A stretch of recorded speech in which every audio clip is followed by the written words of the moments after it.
양영 위원장님 좀 여쭤보겠습니다. 네. 네. 대법관으로도 계셨고, 그다음에 네. 우리 청탁금지법 권익위원장으로 계실 때 또 많은 기여를 하셨고, 그래서 여쭤보는 건데요, 위원장님. 양형위원회가 설치된 이유가 네. 우리 사법부의 공정성과 형평성에 대한 신뢰를 제고하자라는 데 있죠. 네. 그렇게 알고 그다음에 있습니다. 지금 여러 위원님들께서 말씀하시는 과정에서 이 법관에 대한 징계 양정 문제, 다른 공무원들과 현저하게 차이나는 형평성 문제, 이 부분에 대한 견해와 더불어서요. 지금 징벌적 손해배상이라는 게 지금 이미 도입돼서 시행되고 있는 특별법들이 있고요. 또 각 분야에서 지금 논의되고 있는 거 알고 계시지 않습니까? 네. 징벌적 손해배상이라고 하는 제도도 결국은 그간의 재판 결과에 대한 일종의 납득하지 못하겠다. 이게 불신의 일환이죠. 그러니까 어떤 사람의 잘못에 대해서 법원이 법관의 재량에 맡겨서 위자료를 기초로 한 손해배상액을 상정시켜 보니까 너무 미약해서 아무런 그게 효과가 없더라. 그래서 이제 그 문제가 제기되는 거 아니겠습니까? 네.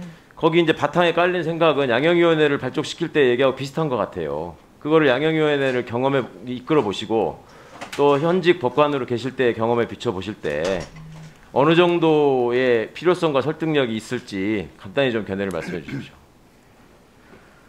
징벌적 손해배상 제도에 대해서요. 그것도 그렇고 네, 네. 법관의 징계 양정이 저렇게 지금 이루어지고 네. 있는 것이 형평에 맞는 것인지 거기에 대한 기준의 설정의 필요성은 없는 것인지 징벌적 손해배상과 관련한 기준 설정도 역시 필요하지 않은 것인지.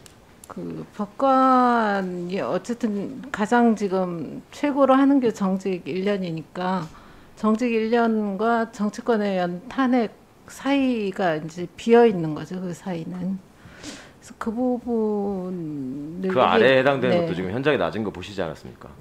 예. 그 네. 현장에 낮은 부분 확실히 문제가 있는 것 같고요. 네. 그것은 이제 징계 수위를 법원에서 이제 징계위원회 열어서 운영할 때 분명히 참작해야 될 점이라고 저도 동감을 하고요.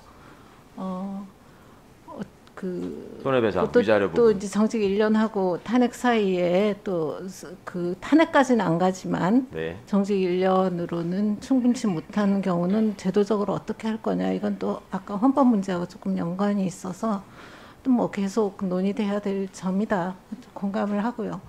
징벌적 손해배상 지금 우리나라 이제 부분적으로 도입되어 있는데 뭐 증권이나 그렇죠. 네. 이게 이제 미국하고 우리나라하고 이제 손해배상에 대한 산정 방법이나 기준이나 이제 이런 게 좀 달라가지고 저희는 이제 그동안 해왔던 위자료 기준 여기 이제 좀 그걸 벗어나기가 판사들이 굉장히 어려운 형편에서 손해배상 제도가 운영되어 있고요.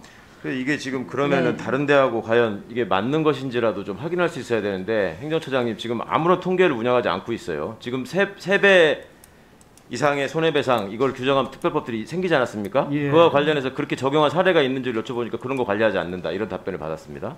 예. 그다음에 자료 제출도 꼭 해주셔야 될 게 있는데 언론사에 대한 손해배상 건수 이것도 전담부가 지금 서울고등법원에 있더라고요. 근데 자료 건수를 제출해달라고 하니까 환경전담부는 내는데 고등법원에는 여태 지금 소식이 없습니다. 빨리 자료 챙겨주십시오. 일단 보충질의 때 예, 질문하겠습니다. 챙겨보겠습니다. 네. 국방부 차관님, 예.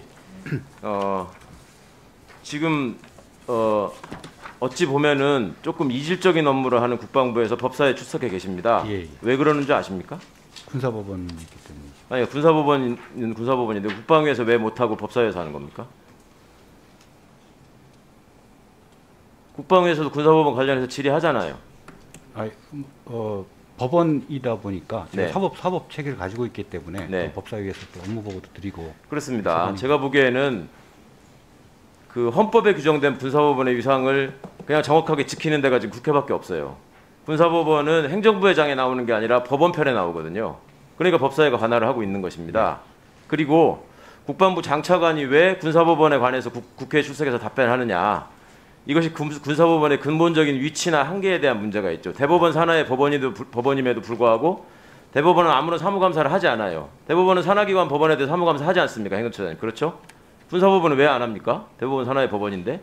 그리고 그렇게 사법부의 일환으로 법원장에 헌법이 편성을 해놨으면 사법부의 운영기관의 성격에 맞게 독립성과 공정성이 확보된 상태에서 운영이 돼야 되는데 그게 안 되니까 매번 폐지론이 나오고 개정안이 나오는 거 아니겠습니까? 자, 차관님이 지금 국방부 조직상 과거부터 보면은 법무관리관실을 직접 관장하죠. 예. 네. 군사법원이 인류 역사상 처음에 왜 생겼습니까? 왜 생겼는지 아십니까? 어디서 처음 생겼는지 아십니까? 잘 모르십니까? 제가 알기로는 영국에서 생긴 걸로 압니다. 왜 영국에서 처음 생겼는지 아십니까? 영국이 가장 대표적인 제국주의 국가로서 식민지를 운영해왔죠. 식민지의 자국 군대를 파견해서 행정을 하다 보니 거기서 생기는 문제를 우리가 직접 재판하겠다 해서 생긴 군사재판입니다. 그래서 세계적으로 군사재판이 다 없어지고 있고요. 군사법원이. 영국조차도 EU의 가입 조건으로 군사법원을 폐지했습니다. 알고 계십니까? 우리나라의 군사법원이 굳이 존재해야 되는 이유가 뭡니까? 한번 설명해 보세요. 뭐 우선 영국도 1심 군사법원은 유지하고 있는 걸로 제가 알고 예. 있습니다. 이제 2심을 민간으로 이관을 했는데 예. 그게 저희가 지금 군사법 개혁안을 만들어서 1심은 이제 국방부에서 그대로 하고 2심은 민간법원으로 넘기는 것을 1심을 그러니까 유지해야 되는 이유가 뭔지 얘기해 보시라고. 뭐 군 특수성도 있고요. 저희가 특수성이 이제 뭐예요? 그러니까 무슨 특수성? 저희가 뭐 안보 환경이 네. 아무래도 이제 북한하고 마주하고 분단 있는 국가는 그러면 그렇습니다. 군사법원이 다 있었습니까? 소독, 대만 군사법원 있습니까? 지금 말씀하신 두 나라는 없었는데. 네. 그래도 근데 뭐 그게 안보 여러- 환경하고 무슨 상관입니까? 여러 분단국이라서 있어야 OECD 된다면. 국가들이라든지 뭐 여러 나라들도 OECD 국가에 많았고. 분단국이 있습니까? 그러니까 안보 환경이 분단국 이상으로 어려운 데가 있어요? 과거부터 보면 군사법원이 있어야 되는 이유에 대해서 네. 지휘권을 보장해야 된다는 얘기는 다행히 이제 그런 얘기는 안 하시더라고. 아까 업무보고 때 보니까 네. 인권 보장을 더 강조하지. 이건 굉장히 바람직한 일입니다. 네. 그런데 과거처럼 격오지 때문에 안 된다. 그다음에 군은 무력을 갖고 있기 때문에 안 된다. 이런 논리는 맞지 않습니다. 무력을 갖고 있는 게 군대뿐입니까? 경찰에도 총이 있고 소방서에도 위험한 장비들이 있고 한데 그런 데는 왜 따로 법원이 없는지 왜 사법부로서의 성격을 어떻게 갖춰야 되는지 좀